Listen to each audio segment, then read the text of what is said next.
Luke? I'm quite relieved that some things were left in the book and not in the script. And I think the main one was the fact that Wilder doesn't dangle his appendage out as much as he does in the book as he does in the film. Thanks. I'm quite glad your wife chose to keep that bit out and I get to keep my clothes on for a bit longer.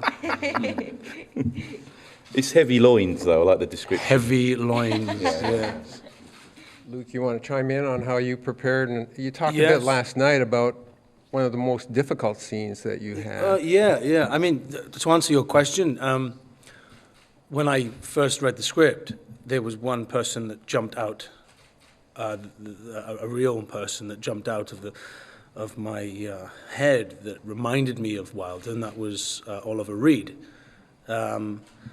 And I sort of left it there for a while, and then I had a meeting with the hair and makeup lady, and we started chatting, and I said, can we just have a look at some Oliver Reed pictures? And we started to look at some footage of Oliver Reed just on screen, but mainly off screen, and when he was interviewed. And, you know, he was a big drinker, he was a bit of a hellraiser, and he always had that sort of fire in his eyes, which meant that if you see some interviews he does one, I think, on one set, and he's on one side of the fence, and this journalist asks him a question, and it looks like he's about to jump the fence and kill her. You know, there's this, but he doesn't, and he covers it with charm, but there's that edge to him which I thought was very interesting, and so I felt that a lot of kept him in my mind a lot when I played Wilder, and also his image in the film is quite similar to Wilder. It was the right period, it sort of looked right, my hair was the right length, we didn't have to wear any, we blow-dried it straight and grew a moustache, and you know, it felt right. So yeah. I guess when you work with a budget of whatever size it is, you have to work with that, and I think we had a lot to cover every day. There wasn't a huge lengthy shoot. There was, and I don't know how many scenes a day we were averaging, but it was more than I've ever done.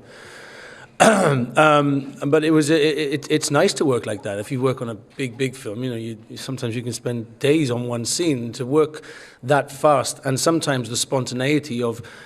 I remember one day we'd done a scene, and I was sitting on the sofa while everybody was moving out because I was exhausted, and I was finishing the herbal cigarette, which is disgusting, but I was puffing away because we had to stay in the room, and then you remember you said, everybody just stop and let's just film you just lying there for a while, and then we had the idea of recording myself with and drinking, and that stuff just happened as a matter of you just looking over your shoulder and seeing it's that thing of people acting relaxed is quite hard, isn't it? Yeah. But when you see it like on set, it's you know, try and catch it. Catch it. And that's what's nice. Is Ben's not afraid to do that, and I think because Ben also edits.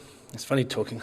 Ben also edits. Ben is here, but he edits as he goes along. It's rough, but every night we could watch the film to the day before, and we did it very often, and I've never experienced anything like that. It was quite a tool, which you either was, if you wanted to look, you couldn't. If you didn't, it's fine. But I'd never done it, and I watched a few times, and it was fascinating to see how and you put music to it. I mean, it was really impressive. But I think because your mind works, his mind works like that, that once he's got it, he can move on, and that's you feel very, you know, you trust him, and you can move at that pace when you trust somebody as much as we did.